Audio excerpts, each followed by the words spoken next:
안녕하십니까. 경영지도사 생산관리 분야 2차 시험의 경영과학 과목입니다. 저는 경영지도사 또 기술지도사 최진택입니다. 반갑습니다. 이번 시간에는 인트로 소개, 그 다음에 1장 경영과학의 개요를 보도록 하겠습니다. 여러분 잘 아시다시피 경영지도사의 생산관리 분야 시험은 이렇게 생산관리 과목, 품질경영, 경영과학 3과목으로 이루어져 있습니다.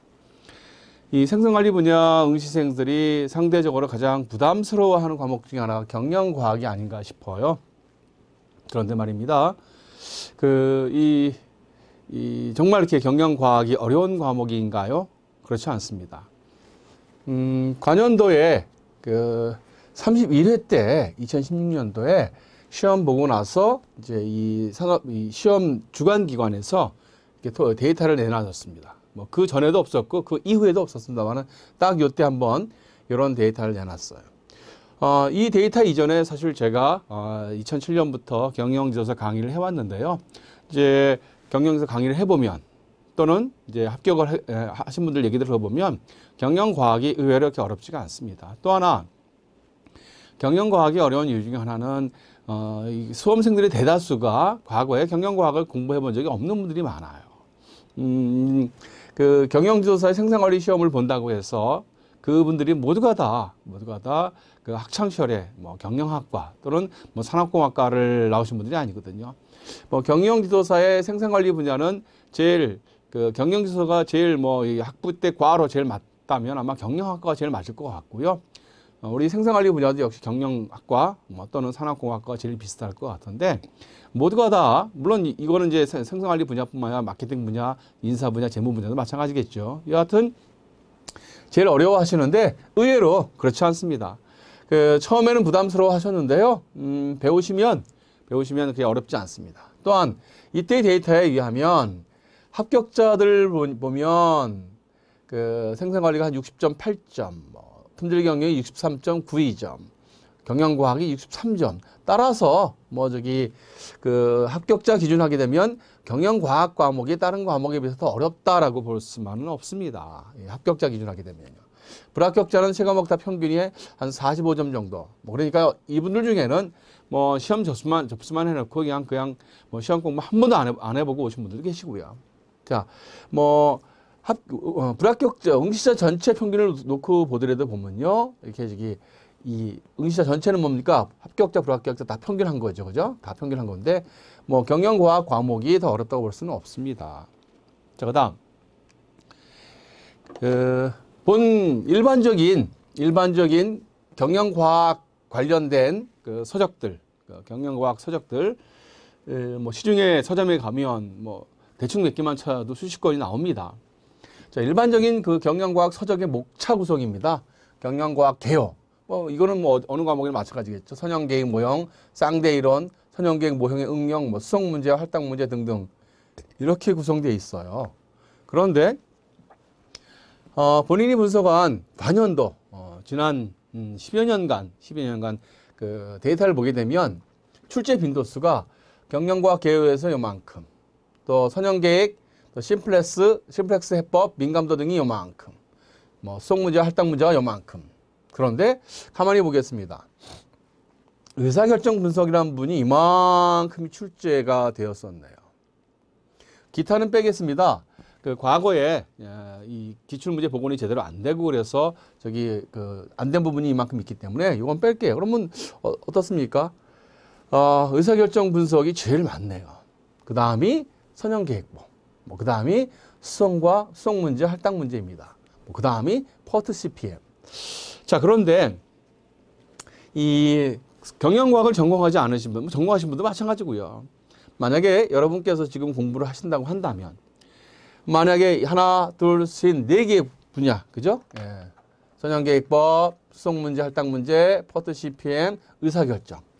여러분께서 하나, 둘, 셋, 네 개를 각각, 이거를 한 챕터라고 볼게요. 그죠? 한 과목이라고 할게요. 하나, 둘, 셋, 네 개를 공부하는데 투입되는 시간은 얼마일까요? 투입되는 시간. 그야말로 가성비를 보겠습니다. 가성비. 즉 여러분께서 그죠? 가성비. 뭐 사실 가성비라는 것이 가격 대 성비라고 하는 건데 예, 제가 차용해서 써보겠습니다. 여기서 말하는 가성비는 공부하는 데 들어가는 시간, 수험 시간, 그리고 실제 출제를 해서 시험 점수를 받았거나 또는 이렇게 관연도 출제 비중, 그죠? 출제 비중을 놓고 보게 되면 가령 설령 어떻습니까? 이거 배우는 네 가지가 배우는 시간이 다 똑같다 하더라도 투입된 시간이 뭐 가령 이거 10시간 하겠습니다. 그렇다 하더라도 어떻습니까? 배우는 데 들어가는 투입 시간이 똑같다 하더라도 의사결정 분석이 가장 여러분께서 득점을 할 확률이 높네요. 설상가상, 이럴 때 설상가상이 아니죠. 금상첨화라 할까요? 그런 데 있지 않습니까? 여러분들 제가 조금 전에 10시간 비유했지만 절대 아닙니다. 전형기획법을 배우는데 10시간이 소요된다면요. 수학문제, 할당 문제는 대략 한 7시간 정도. 퍼트 CPM은 한 5, 6시간 정도. 의사결정 분석은 3시간 정도면 됩니다. 2, 3시간 정도면 돼요. 그렇게까지 따지게 되면 가성비가 제일 높은 게 뭘까요? 의사결정 분석입니다. 그 다음 뭘까요? 퍼트 CPM이에요. 이렇게. 그리고 대기행렬 모형이요. 사실 요것들은 배우는데 어찌 보면 요것들은요. 덧셈 뺄셈 산수입니다. 산수만 가지고도 여러분들 충분하게 할 수 있습니다. 또한 수학 문제와 할당 문제도 있지 않습니까? 이걸 나눠보게 되면 대략 한 요만큼 정도가 수학 문제고요. 요만큼 정도가 할당 문제예요. 할당 문제만 놓고 보겠습니다. 할당 문제는 있지 않습니까? 배우는데 한 2시간이면 됩니다. 그래서 본 교재는 목차 구성을 이렇게 했습니다. 자, 관연도 출제 비중을 보겠습니다. 특히나 의사결정 분석 한번 보겠습니다. 22회부터 이때까지 출제 안 된 적이 있긴 있네요. 딱 한번 2013년 28회 때, 2015년 30회 때 관연도 중에 어머나 언제는 60점이 나왔네요. 와, 관연도 중에 의사결정 분석은 출제 안 된 적이 없다고 말해도 될 정도로 빈출입니다. 그 다음 보겠습니다. 선형계획법. 그 다음 마커브 연쇄 모형. 그 다음 대기행렬. 그 다음 퍼트 CPM 등등이요.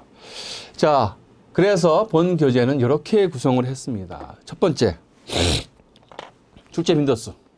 두 번째, 여러분께서 공부하는데 편하게 쉽게 공부할 수 있는 과목부터.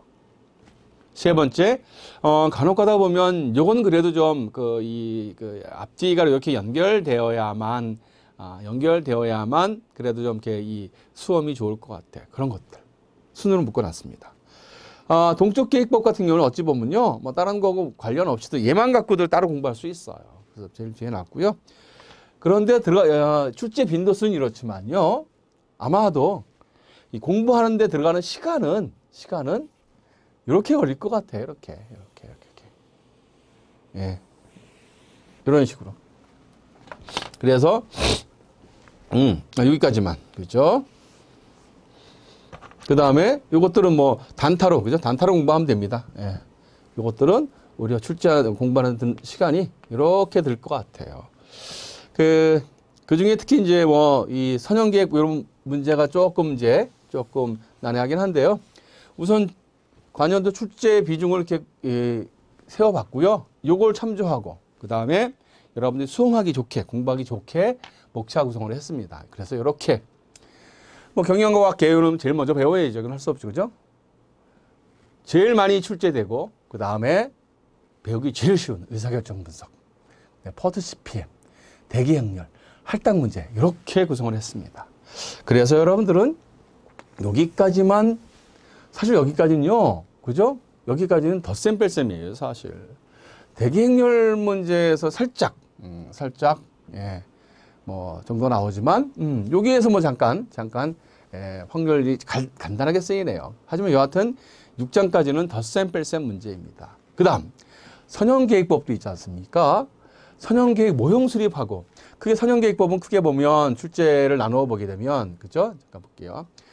요걸 또 나누어 보게 되면 우선 선형계획 모형 수립하는 거, 두 번째 도시법, 도해법 갖고 푸는 거, 세 번째 뭐 민감도 분석, 네 번째 심플렉스 해법, 뭐 다섯 번째 쌍대 문제, 그 다음에 잠재 가격. 크게 보면 이렇게 나눌 수가 있는데요. 출제 빈도 수대로 제가 나열을 했습니다. 자, 심플렉스 해법은요, 과거에 딱 한 번 출제됐는데, 문제는 뭐냐면요. 언제냐고요? 언젠가, 한 번 30점짜리가 하나 나왔었는데, 문제는 뭐냐면, 이거 배우는데 시간이 많이 걸려요. 그러면, 모형 수립하고 도해법은요? 그럼 민감도까지는요? 이 세 개를 다 합쳐도요, 심플렉스 해법 하나 배우는 시간에 반도 안 걸립니다. 그래서 아주 여러분들 공부하기 쉽게 본 교과 과정을 구성을 했습니다. 그래서 이렇게 구성했고요. 아마 여러분께서 6장까지 정도만 공부하셔도요, 50점 이상은 충분히, 55점 정도는 충분히 할 수 있을 거고요. 여기까지 하시게 되면 관연도 이거에 비추어 보게 되면, 관연도 요거와 이거를 비추어 보게 되면 여기까지만 해도 전체 한 55% 정도, 여기까지만 하게 되면 거의 한 60% 이상, 70% 정도 됩니다. 그 다음에 나머지 것들이 가끔가다 한 번씩 나와요. 이렇게. 그죠? 게임 이론도 보시게 되면, 게임도 보면 이렇게, 관연도 2007년부터 22회부터 33회까지가 11년이네요. 11년 중에 4번. 네. 그런데 의사결정은 11번 중에 2번 빠졌네요. 퍼트 CPM은요, 11번 중에 6번. 그죠? 5번. 그래서 이거를 기준하고, 또 여기를 기준하고, 또 선형계획법도 사실은 좀 전에 말씀드렸다시피 선형계획, 그 다음에 모형수립, 그 다음에 도시법 등등 나눠보니, 그러니 이렇게 공부하는 게 좋겠다 하셔가지고 7장까지만 공부하셔도 여러분 충분히 합격할 수 있을 것 같습니다. 그 다음에 여기까지 하시게 되면 오히려 고득점도 가능하시고요. 그래서 그 정의, 난 바빠서 못하겠다, 정말 힘들다 하시는 분들은 이렇게까지만 공부하셔도 좋을 것 같아요. 그래도 여러분들 여하튼 본 강의는요, 여러분들의 수험 시간을 최소화해주고 여러분 부담을 최소화해주고, 또 경영과학 절대 어려운 과목 아닙니다. 해드릴 겁니다. 또 하나, 의사결정부터 퍼트 CPM, 대기연결, 할당 문제 이 네 가지는요, 간혹 가다 보면 생뚱맞게도 생산관리 과목에도 출제가 돼요. 결코 이 문제들이 생산관리 과목에 출제된다고 해서 잘못된 건 아닙니다. 출제할 수 있는 겁니다. 또한 과거에 보면 퍼트 CPM 문제를 품질경영 과목에서 출제한 적도 있어요. 품질경영 과목에 출제한다고 안 되는 거 아닙니다. 괜찮습니다. 여하튼 또한 여기만 이렇게까지만 해놔도요, 그죠? 의사결정, 퍼트 CPM, 대기행렬, 할당 문제 네 가지만 제대로 공부해 두시면 관련된 시험들, 우리 경영지수와 유사한 시험들 많이 있죠. 그런 시험들에서도 아주 자주 되고 출제되고 빈출하는 문제입니다. 그래서 여러분들 그런 포커싱을 해가지고 그런 관점에서 본 교과 과정을 구성했습니다. 여러분들 쉽게, 그리고 고득점, 쉽게 그리고 고득점, 즉 가성비를 중심으로 강의를 구성했습니다. 자, 보겠습니다. 각 장의 구성은 이렇게 구성했어요. 각 장의 내용하고, 그 다음에 각 장의 이제 본강 하고요. 그 다음, 어떤 문제에 대해서 이제 예제를 풀어야 되는데요.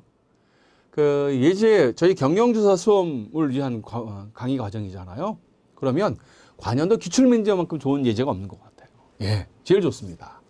자, 그래서 각 장의 내용 한 다음에는 끄트머리에 기출문제, 그리고 기출문제가 한두 문제 아니고 여러 문제인 경우는 기출문제 이력, 그래서 뭐 언제부터 언제까지 몇 번 출제됐다, 그런 거 보니까 어떻다, 그 다음에 각각 문제가 보니까 요 문제는 어떤 문제다, 요 문제는 어떤 문제다라고 풀어졌습니다. 그런데 기출문제 경영조사 33회 그리고 경영과학을 꼭 썼잖아요. 말씀드렸지 않았습니까? 가끔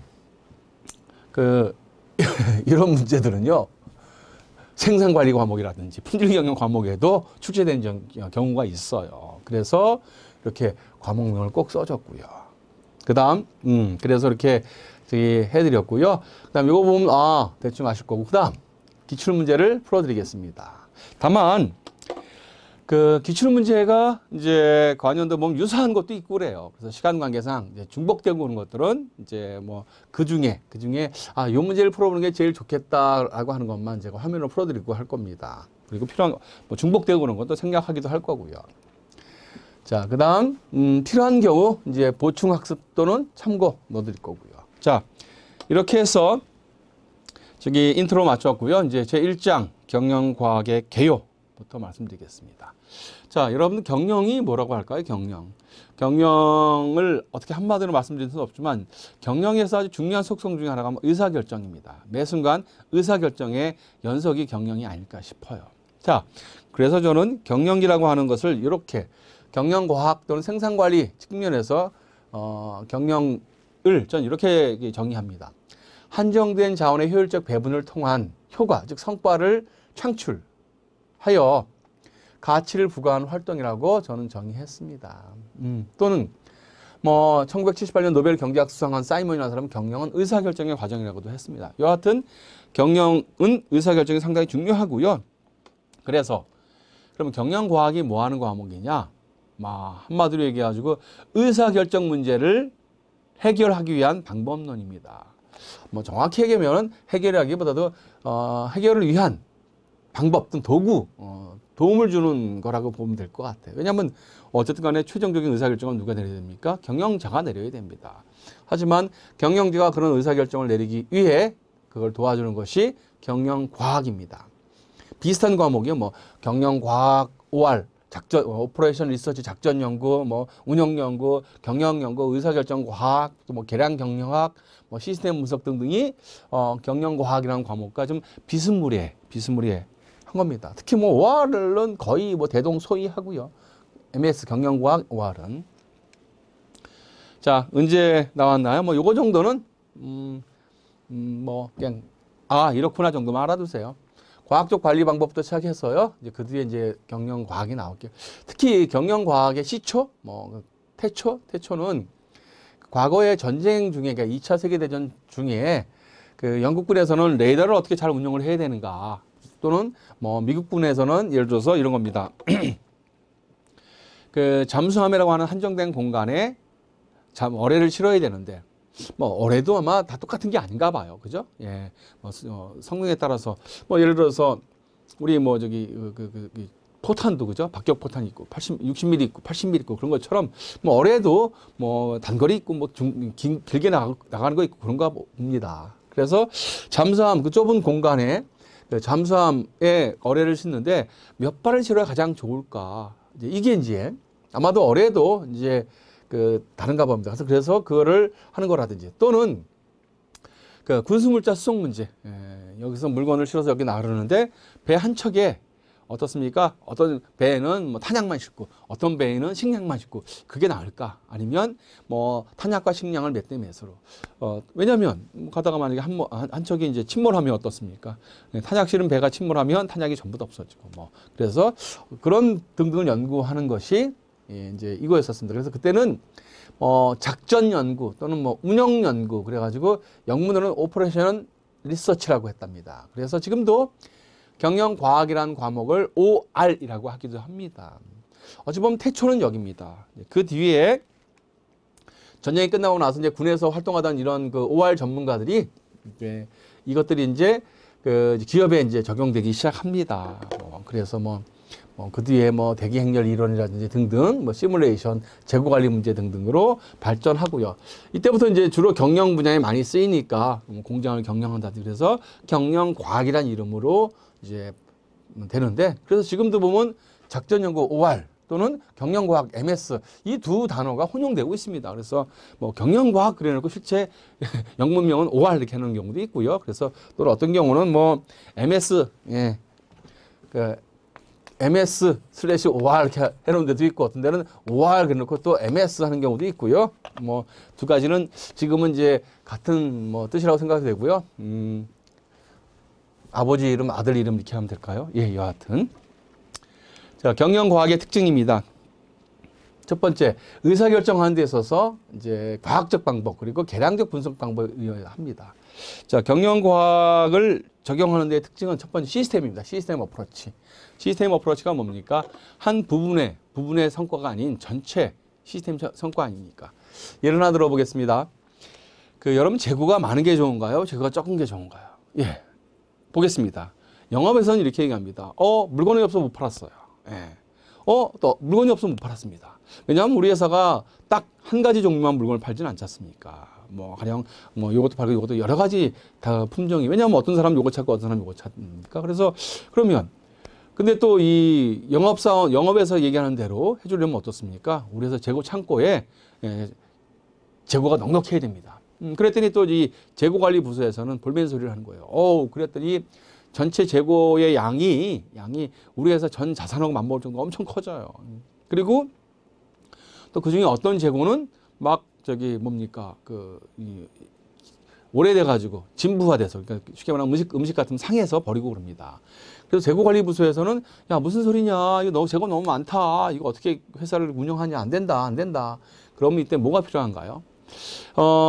영업사원이 물건이 없으면 못 파는, 즉 결품 또는 품절을 전혀 허용하지 않는다. 즉 서비스율이 100%이다. 그러니까 품절 또는 결품률이 0%라는 얘기는 서비스율이 100%라는 얘기지 않습니까? 자, 서비스를 100%로 하겠다. 그러면 재고가 무한대에 있어야 되고요.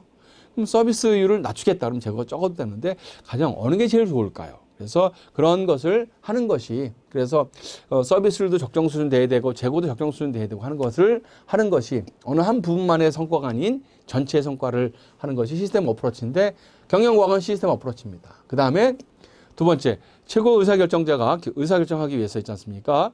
정량적 자료를 제공합니다. 이겁니다. 내일 비 온다, 안 온다가 아니고요. 내일 비 올 확률이 40%입니다. 내일 비 올 확률이 62%입니다. 또는 이 설비를 사게 되면 내년도에 만약에 그 시장이 수요가 좋아지면 얼마의 이익을 얻을 수 있습니다. 이렇게 정량적 숫자로 정량적으로 시스템 어프로치 정량적.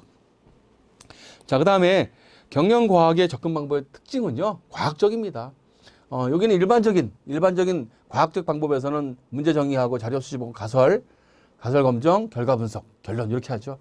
과학적 방법이고요. 물론 이걸 그대로 우리는 통계적 방법이라 해도 되죠. 통계도 이렇게 따르니까요. 문제가 뭔지 자료 수집하고 가설 설정하고 가설 검증하고 결과 분석하고 결론 내리죠. 경영과학도 똑같습니다.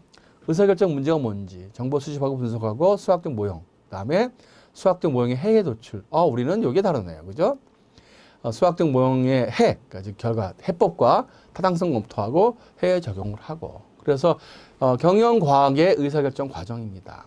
자, 경영과학의 또 특징. 첫 번째는 과학적 방법. 두 번째는 팀. 혼자 하지 않습니다. 왜냐하면 어느 하나 누구가 모든 걸 다 할 수 있지 않습니까? 그리고 경영과학의 결과, 즉 솔루션. 결과는 숫자, 즉 정량적으로 파악합니다. 자, 경영과학의 의사결정 과정입니다. 여기서 보셨죠? 그죠? 예. 문제가 뭐야? 문제를 정확히 알아야죠. 예. 그 다음, 정보의 수집, 분석, 수학적 모형 작성하고 해에 도출하고요. 모형의 최적희 타당 검토하고 해에 실행하고요.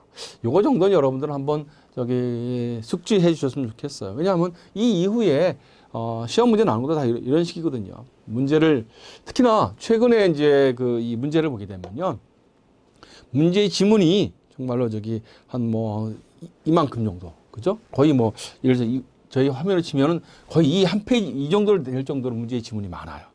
그 문제를 잘 읽어봐야 거기서 얘가 문제가 뭔지를 정의할 수 있어요. 그래서 점점 요 근래 문제들은요, 이것까지를 요구해요. 다만 이제 정보의 수집과 분석은 시험지에서는 정보의 수집과 분석이 안 되잖아요. 그러니까 이 정보의 수집과 분석을 예를 들어서 그 지문 안에 싹 넣어줍니다. 그래서 그걸 찾을 수 있는가 없는가. 그리고 수학적 모형 작성하라 그러고 이렇게 요거대로 이렇게 문제가 나옵니다. 요새는.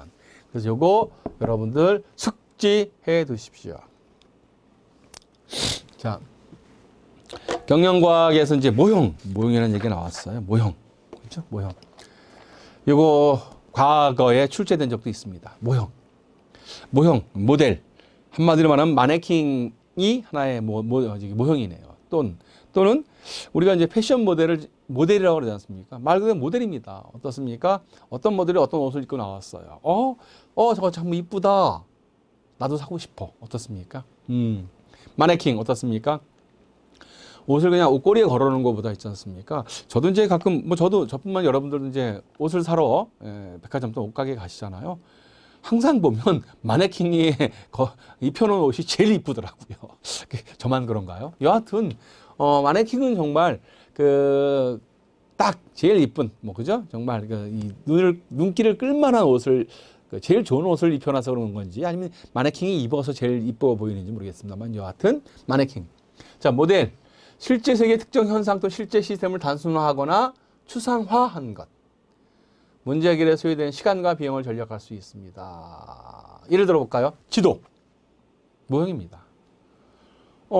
지도가 없었던 시절은 어떻게 알지요? 물어서. 저 산 너머에 뭐가 있지? 이 길로 가면 어디로 가? 어디로 가려면 어떻게 해야 돼? 여기서 이만큼 쭉 가다가 여기서 왼쪽으로 가고 오른쪽으로 가고 이렇게 해야 돼. 등등 하는 것보다는 지도를 보여주면 딱 지도가 이렇게 길이 나 있어. 어떻습니까? 자, 보겠습니다. 이제 모형의 개념 그렇게 알아두셨고요. 그 다음에 모형의 유형, 언어 모형. 우리 경영과학에서는 안 쓰지만요. 시, 드라마, 대본 등등이 이제 언어 모형 중에 하나라고 할 수 있을 것 같아요. 그죠? 언어 모형. 우리 경영과학에서는 거의 안 씁니다. 예. 근데 안 쓰지만, 이제 경영과학에서도 필요한 건 뭐냐면, 예를 들어서 우선 첫 번째 시험 볼 때는 어떻습니까? 시험 지문은 다 이제 글로 써 있잖아요. 그죠? 그걸 읽고 이해해야 됩니다. 또는 실제 여러분께서 컨설턴트로서 기업에 가게 되면 그 기업이 어떤 기업인지를 알아내는 여러 가지 방법이 있지만 좋은 방법 중에 하나가 인터뷰입니다. 면접. 대화를 통해서 사장님 어떻습니까? 우리 회사 경영 상황이 어떻습니까? 등등 하는데 그 사람이 말하는 내용을 듣고 라고 이해해야 되죠. 그래서 경영과학 과목에서는 이제 쓰이진 않지만 이제 우리가 저기 컨설턴트로서 또는 수험생으로서는 이거는 본 과목 범위 바뀌니까 여기까지만 하겠습니다. 그다음 두 번째 물리적 모형입니다. 상사 모형, 형상 모형. 형상 모형은 뭡니까? 모형 항공기, 마네킹 등등입니다. 사진, 또 평면의 그림 등등요. 상사 모형, 실제 시스템과 비슷한 외관을 지니지는 않지만 물리적 특성 실제 시스템과 비슷하게 해놓은 거입니다. 도면, 조직도, 그죠? 그래서 여러분들 이제 이 물리적 모형에 상사 모형이 있고 형상 모형이 있다. 잘 저기 설명 안 되시죠? 형상 모형, 모형 항공기, 마네킹, 상사 모형, 도면, 조직도 이런 게 상사 모형입니다. 자, 그다음 도식 모형, 도표, 조립 공정도, 공정 분석도 등. 우리 생산 현장에 가면 어떻습니까?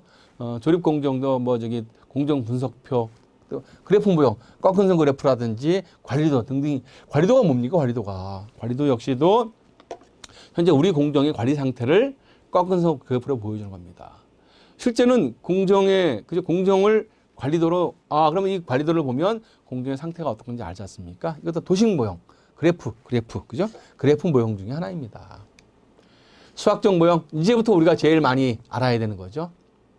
경영과학에서 사용하는 모형 중에 가장 추상적 모형으로 현실 상황이나 실제 시스템의 적용 및 특성을 수식으로 이런 거지 않습니까? 예를 하나 들어보겠습니다. 우리 통계학에서 회귀 분석 있죠? Y는 A 플러스 BX 수학적 모형입니다. Y가 결과값이에요. 그죠? 이런 성질에 의해서 X가 어떨 때 Y가 이렇게 나옵니다. 그 관계를 A와 B가 알려줍니다. 자, 이것이 수학적 모형이에요. 수학적 모형 중에 하나가 또는 여러분들 저기 학창시절에 많이 그렸던 그래프의 그래프 함수 그런 것이 수학적 모형입니다. 자, 이것도 과거에 출제된 적이 있습니다. 가령 이렇게 문제를 쉽게 내면 이렇게 낼 수 있겠죠. 예를 들어서 경영과학의 의사결정 과정을 서술하십시오. 그러면 요거. 두 번째, 예를 들어서 경영과학에서는 모형이 뭡니까? 그리고 모형의 유형을 쓰십시오. 그러면 모형에는 이런 거다. 언어 모형, 물리적 모형, 도식 모형, 수학적 모형이 있다. 그리고 언어 모형에는 예를 들어서 드라마 대본이 언어 모형이다. 물리적 모형에는 상사 모형은 조직도, 형상 모형은 마네킹, 도식 모형에서는 관리도, 시계열 그래프, 그다음에 조립 공정도 등등이다. 자, 이제 수학적 모형입니다. 아주 요거는 좀 숙지해 두셨으면 좋겠어요. 규범적 모형, 기술적 모형, 확정적 모형, 확률적 모형, 정태적, 동태적 모형, 분석적 모형, 수치적 모형 등등입니다. 물론 이것들은 뭐 각각 뭐 완전하게 분리된 건 아니고요. 어떤 모델은 규범적 모델이고 확정적이고 수치적 모델이고 분석적 모델이고 그럴 수 있습니다. 이렇게. 그죠? 자, 그래서 보겠습니다. 규범. 그 최적화 또는 이제 그 분석적 모형이라고 합니다. 의사결정 목적을 가장 효율적으로 달성하기 위해서 의사결정이 어떻게 이루어져야 하는가. 의사결정은 이래야 된다. 규범. 마치 우리가 규범이라는 게 뭐죠? 뭐 예를 들어 직장인으로서의 규범 그러면 직장인은 이래야 된다. 뭐 기본적인 매너라고 할 수 있겠죠. 예, 몇 시에 지각하지 말아야 되고 뭐 예를 들어서 등등등등. 뭐 근무 시간 중에는 뭐 깔끔하게 넥타이를 매고 어떻게 해야 되고 등등등처럼 규범. 즉 의사결정이 어떻게 우리가 일상생활의 규범은 뭐죠? 사람이 이렇게 살아야 된다. 한마디로 바른 생활 해야 된다는 것이 규범인 것처럼 규범적 모형은 의사결정이 이렇게 바르게 이루어져야 된다라고 하는 것을 규정하는 겁니다. 그 뭐 선형계획 모형, 수성 모형, 정수계획 모형, 뭐 네트워크 모형 등등이 규범적 모형의 한 부분입니다. 이렇게 문제가 될 수도 있네요. 예를 들어서 이런 모형들을 쭉 이렇게 써놓고요. 이 모형은 어디에 해당됩니까? 그러면 선형계획은 규범적 모형이다. 또는 대기행렬 모형은 기술적 모형이다. 이렇게 이제 문제를 낼 수 있겠네요. 기술 그러니까 자꾸 테크니컬인데 테크니컬이 아닙니다. 예. 그 기술적 모형이라는 단어보다는 어떠해요? 저는 설명적 모형, 그 데스크립티브 모델. 의사결정이 실제로 어떻게 이루어지고 있는가를 기술, 즉 설명.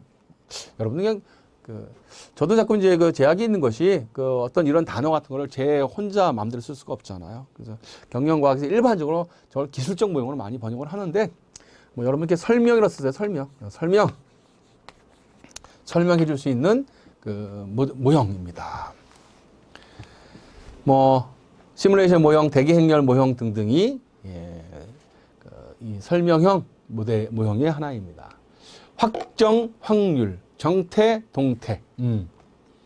확정, 확률. 확정이 뭡니까? 예를 들어서 그 미래의 수요에 대해서 확정이다, 또 확률적이다. 뭐 미래의 수요가 그죠? 확정, 확률. 확률은 뭡니까? 이 확정적인 거, 그죠? 예, 이거는 정말 내일 또는 다음 달에 뭐 언제 반드시 일어나. 이런 확정적인 거, 그죠? 미래에 대한 정보가 확실. 그리고 수학적 모형의 확률 변수가 뭡니까? 오락가락 하는 게 없는 거죠. 예, 확정적인 거예요, 그죠? 자, 확정적 모형. 예를 들어서 뭐 선형 계획 모형이라든지 확정적 제곱 모형. 우리 생산관리에서 배운 EOQ 모형 같은 경우가 그렇잖아요. 그죠? 예, EOQ 모형 같은 경우가 어떻습니까? 수요는 확정적이다. 확정. 일대 쓰는 모형이 EOQ 모형입니다. 그 다음, 확률적 모형. 미래에 대한 정보가 불확실. 확률 변수가 포함된 모형입니다.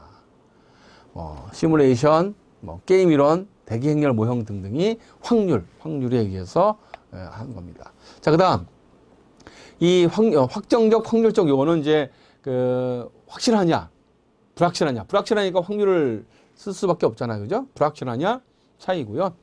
이번엔 정태적, 그다음에 동태적. 그 정태적 모형은 이 시간적 변화가 포함되지 않은 모형이 정태적 모형입니다. 동태적인 모형은 동태, 그죠? 예를 하나 들어보겠습니다. 우리 회사 저 친구가 좀 수상해, 그죠? 예, 이상해. 저 친구의 동태 좀 잘 살펴봐. 뭡니까?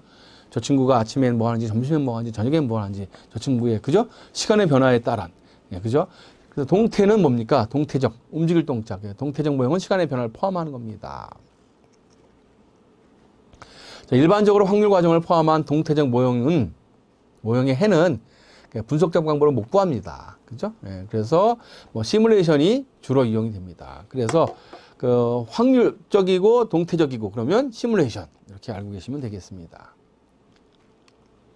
자, 분석, 그 수치, 최적기를 도출하거나 어떤 결과를 도출하기 위해서 수학적 공식, 수학 공식, 예, 이런 걸 쓰는 게 쉽게 말하면 수학적 모형, 분석적 모형입니다.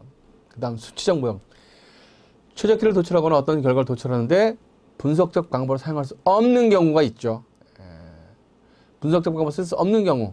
그래서 뭐 최적기는 어떤 결과를 도출하는 수학적 모형이 예를 들어서 시뮬레이션이 수치적 모형의 대표적인 겁니다.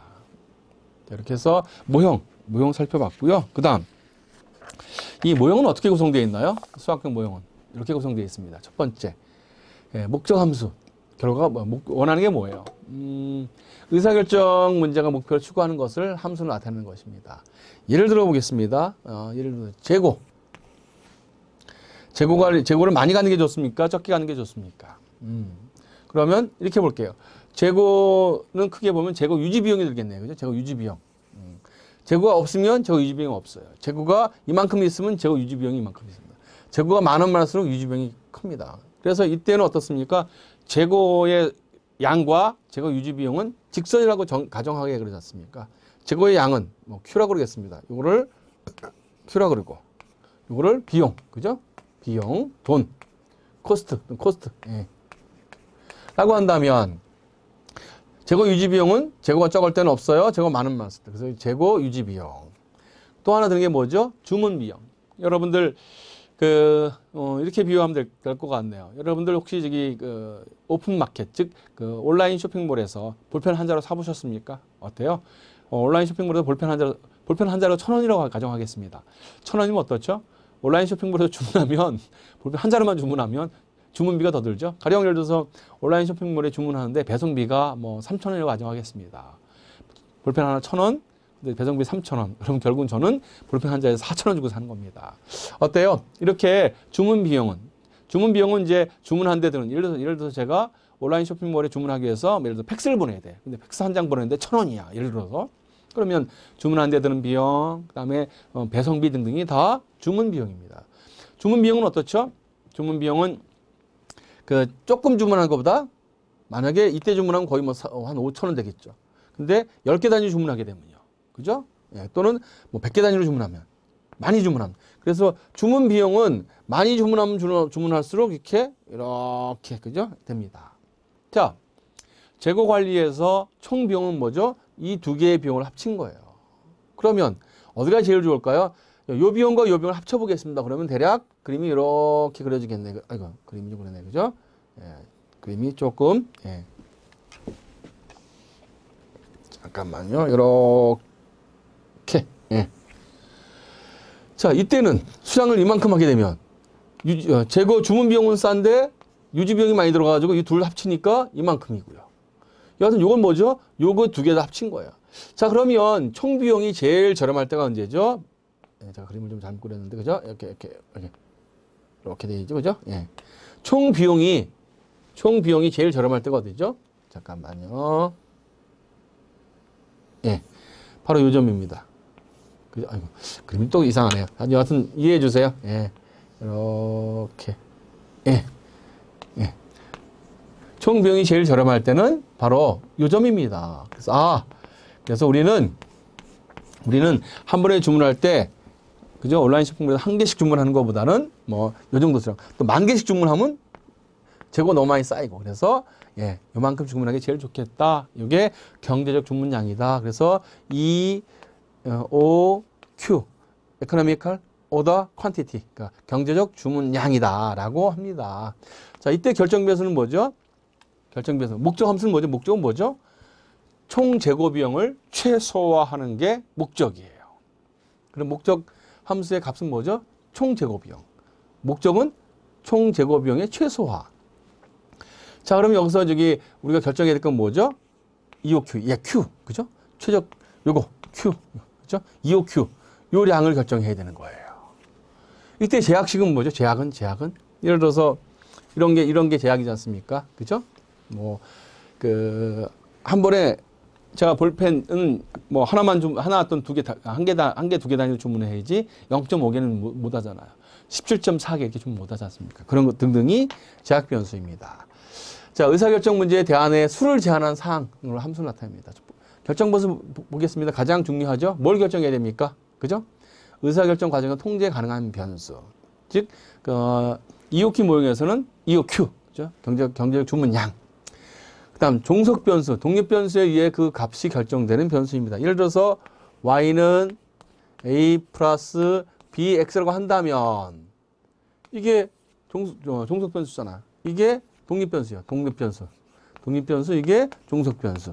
또는 이게 원인 변수. 원인, 이게 결과 변수. 이렇게 표현하기도 합니다. 자, 보겠습니다. 이제 종속 변수 얘기했고요. 외생 변수, 시스템 외부의 그 값을 결정되는 변수입니다. 원자재 가격, 국제 유가, 외생 변수죠. 네, 외생 변수. 그 다음 매개 변수, 함수의 변수를 간에 상호관계를 조정해주는 기능을 합니다. 상수와 무작위 매개 변수가 있고요. 상수인 경우도 있고 무작위 매개 변수인 경우도 있고요. 예를 들어서 y는 a 플러스 bx 한다면 거기서 a가 상수, 그죠? 또 매개 변수입니다.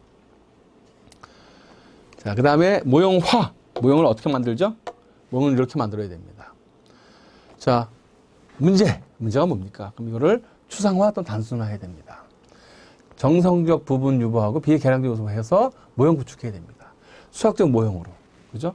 수학적 모형을 구축한 다음에 결과, 솔루션 찾고요. 이 솔루션을 또 문제에 다시 적용을 하고요. 그래서 문제와 해법은, 그죠?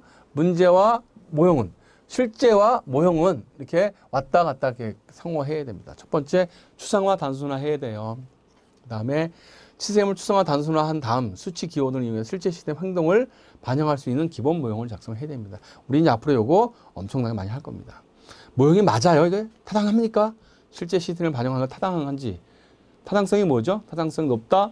타당성이 낮다. 여러분들이 머리가 좋은지를 알기 위해서요. 여러분한테 토익 시험을 봤습니다. 어떻습니까? 타당하지 않죠. 토익 시험은 사실 영어 능력을 보는 거지 여러분의 IQ를 테스트하는 게 아니잖아요. 타당성이 없는 겁니다. 자, 제가 그래서 여러분의 IQ 중에서 숫자, 수리 능력을 테스트하기 위해서 제가 계산 문제를 이만큼 주고 여러분한테 테스트 해봤어요. 어떤 분은 100점, 어떤 분은 60점, 어떤 분은 40점. 특히 여러분의 암사 능력을 테스트하기 위해서 있지 않습니까? 암사 문제를 이만큼 줬습니다. 어떻습니까? 여러분이 암산 잘하나 안 하나 보기 위해서 암사 문제를 줬다면 타당성이 있는 겁니다. 즉 타당성은 모형이 실제 문제와 닮았느냐, 또 이 모형대로 하면 실제 문제가 맞나, 그게 타당성 있는 겁니다. 제가 어디를 찾아가기 위해서 지도를 본다면 타당성 있는 거예요. 자, 결과 예측하고요. 모형을 사용해서 여러 가지 대안의 예측 결과를 예측합니다. 자, 모형의 유효성 쓸모 있는 건가요? 그죠? 그 다음에 모형의 수정. 이런 과정을 거치면 이것이 모형화를 해 나가는 과정입니다. 자, 요약 정리해 보겠습니다. 자, 여러분은 결코 경영과학 과목, 어려운 과목 아닙니다. 의외로 여러분들 저기 득점, 잠깐 앞에 보겠습니다. 득점, 그죠? 이때 보겠습니다. 물론 2016년도 이랬지만 뭐 다소 변동은 있지만 경영과학 과목이 다른 과목에 비해서 점수를 적게 받는다라고 할 수가 없어요. 괜찮아요. 오히려 고득점 할 수 있습니다. 그 다음 두 번째, 저희 이 강의는요, 가성비, 즉 공부하는 데 드는 시간, 그리고 두 번째 점수, 이 목표대로 했습니다. 의사결정 분석 배우는데 점수는 이만큼 나오지만요, 의사결정 분석 배우는데 이만큼입니다. 그래서 그래서 여러분들은 여기까지만 공부하셔도요, 경영과학 충분하게 50점 이상 되고요. 여기까지 공부하시면 70점 이상 되시고요. 자, 특히 요거는 의사결정 분석 퍼트시편 대기행위 할당 문제는 경영과학 과목뿐만 아니라 생산관리 과목이라든지 등등 여타 시험에서도 잘 나옵니다. 여러분들이 경영지도서 취득 이후 또 취득하면서 다른 그 또 유사 자격증을 고민하시는 분도 계시잖아요. 예, 이것만 해두셔도요, 그죠? 이렇게만 해두셔도 아주 충분하게 소화되실 수 있습니다. 자, 그래서 여러분들은 일단 1차 목표, 이거 2차 목표, 이렇게 여기까지만 해도요, 예, 시간이, 그죠? 예, 뭐 가령 10시간, 10시간 이렇게 잡아볼게요. 그런데 이 10시간이 배점으로는 거의 50% 차지하고요. 여기에 거의 약 한 30% 차지하고요. 여기에 20% 차지합니다. 이거 보시면 아시잖아요. 보세요. 그죠? 예. 그래서 만약에 똑같이 시간을 들인다 해도 이렇게 효율적으로 공부할 수 있습니다. 그 다음, 세 번째, 본 과정의 특징이요. 기출문제 잘 살펴보겠습니다. 그죠? 기출문제, 예를 들어서 말입니다. 전통적인 그 경영과학 교재 가지고 저희 경영지도사를 공부하면 어려운 것 중에 하나가요. 절대 경영지도사는 그 컴퓨터를 쓰지 않지 않습니까? 손으로 계산해요. 그런데 어떤 문제는 컴퓨터를 써야만 풀 수 있는 정도의 문제가 있어요. 계산기는 거의 어려운 거. 그래서 예를 들어서 대기 행렬 모형에서 있지 않습니까? 예, MM2 또는 MM3, 즉 서버의 수가 여러 개인 경우, 그거를 만약에 어떤 문제를 계산해라, 이런 건 잘 나오지 않습니다. 또는 선형 계획 모형에서도 있지 않습니까? 예, 결정 변수가 3개, 4개, 5개 되는 경우 출제 안 됩니다. 할 수가 없습니다. 손으로 못 풀어요. 그래서 절대 경영과학 시험에 나올 수 있는 문제, 시험에 나올 수 있는 것만 저희는 다루고 풀 겁니다. 자, 이렇게 하시게 되면 여러분들 경영과학 어렵지 않게 충분하게 고득점 가능하십니다. 그래서 저희 우리 경영지도사 요 강의는 정말 남들 다 어려워하고 여러분들이 힘들어하는 경영과학을 매우 쉽게 또 고득점할 수 있는 그런 체계로 본 강의를 이끌어 가도록 하겠습니다. 여러분들 수고하셨습니다.